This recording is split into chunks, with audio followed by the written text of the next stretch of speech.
Ask any distance runner what one of the most important aspects of a big training block is, and they will probably tell you the long run. Throughout the school season, I was not able to really perfect the long run. It was really hard to fit in a long run in between meets, in between school practices. Also, again, with a lot of the mini injuries I was dealing with. So this summer, that is something I really want to focus on and get better at. Can I go for longer and stronger than I ever have? See, back when I was young and spry and training for the Brooklyn Half Marathon, the longest run I did was 14 miles. As I've mentioned before, right now I'm just not in a spot where my body can handle that kind of volume. But I want to get to a point where I can do a 14-mile long run, and it can feel good, and I can feel great afterwards. So we're going to start building, and we're going to start building slowly and patiently. That starts today. Today, we are running 60 minutes, easy to moderate, as my coach wrote. That'll probably be easy, given I lifted and ran yesterday. And who knows how many long runs I'll be doing throughout the summer. At the end of the day, I trust my coach, and I trust what he has for me. But it would be awesome if I could slowly build long runs by the end of the summer, be able to handle some higher mileage long runs, and therefore some higher mileage weeks. Let's go run 60 minutes, baby. Pre-run thoughts? I'm a little sore from yesterday.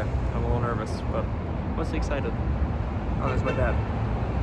My dad's driving by, making fun of me for recording myself. But I'm excited.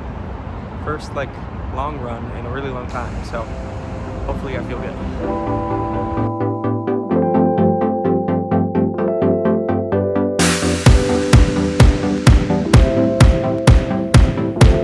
15 minutes in, 1:05, so quarter of the way done. I feel smooth. I kind of thought I was moving a lot more than I was, and I looked at my first mile split, and it was 8.5 minutes, but all in all, I feel very good.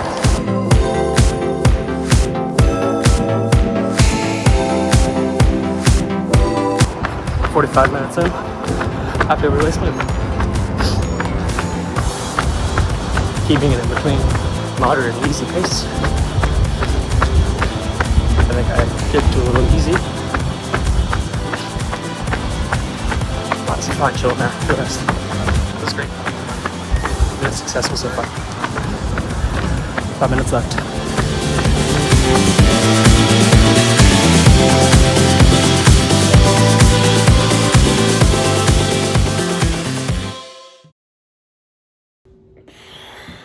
In the grand scheme of things, a 60-minute long run is pretty short, but I haven't ran 60 minutes and felt strong in at least 5 months, so that was a huge win for me today. It's those wins, those small wins, even those kind of boring wins. It's not very flashy to post a 7.5-mile run on my Strava, but for me, it's pretty exciting. So I gotta compound those small wins this summer. Now let's jump back to a couple days ago when I had another longer run, at least for me. But this wasn't just a long run. This was a bit of a tempo workout as well. Let's see how I did. Workouts. Now in cross-country season, this might mean hard reps on the grass. In track season, this might be 400s, 800s, 200s. But what does it look like in a summer build? From what I see, from what my coach has planned for me, it looks like a lot of slightly lower intensity yet higher volume workouts. So lots of fartleks, lots of threshold, lots of tempo. That's what we're doing today. We're revving the aerobic engine. I have 3 by 6 minutes at tempo with a 2-minute jog recovery in between. Now, from what I understand about running training blocks is that you don't want these workouts to be, absolutely murdering. You're getting aerobically stronger and building your base. So then, come cross-country season, or if you're gonna start a marathon training block in the fall, or whatever it is, then when you start getting sharp, you can do those harder workouts and your body can handle it because your base is built strong enough from the work you did over the summer.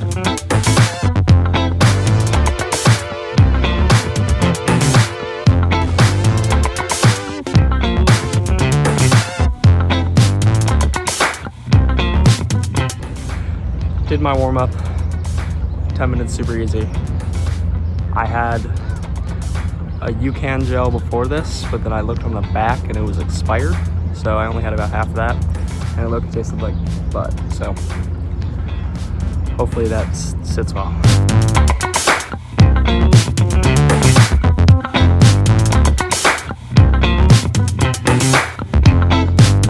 About to get started.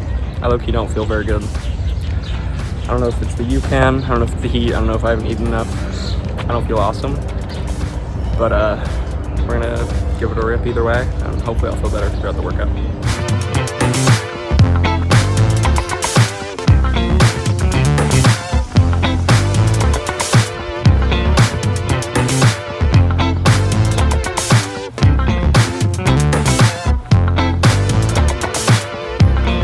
Okay, that felt better. Hopefully I kind of warmed up. Now it'll feel a lot easier. We'll see. My stomach's settling, so it's good.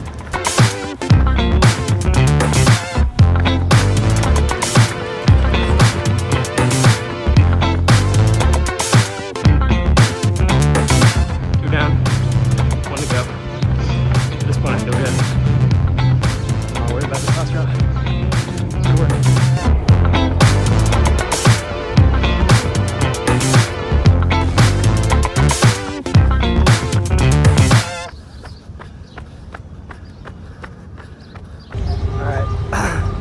Tempo done.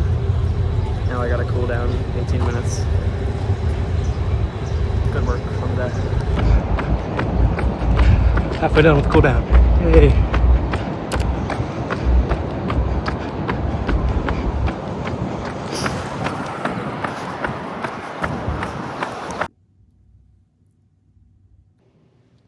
Hi.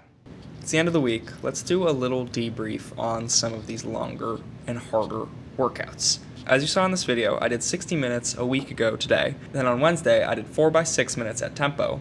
Then today, which is not in this video but might be in one soon, I did a 7-mile long run with 4x4 minutes at tempo included. So what do these harder and longer sessions mean? I want to talk a little bit about the idea of trusting the process here. This is going to be a little corny, but bear with me. You know, a lot of the times I find myself not trusting the process. I have doubts in myself. I have doubts that, you know, what I'm doing isn't enough. I'm not being productive enough with my days. I'm not being productive enough with my training. I'm not doing enough outside of running. But really, I have to have confidence in the build here. Today, I had a pretty hard workout. For me, it was hard.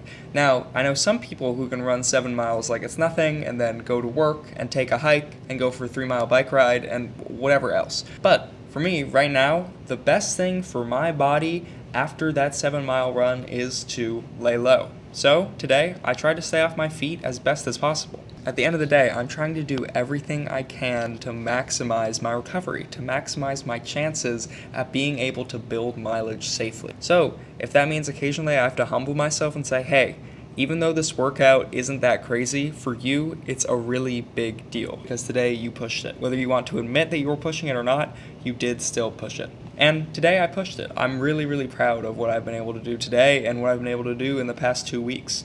Even though these workouts aren't crazy flashy, they are good steps in the right direction. So I just have to have faith in the process, even if it's a little boring. Staying the course is where the results will come. So I'm staying on the rails, I'm staying on track, and I'm staying consistent with the boring stuff.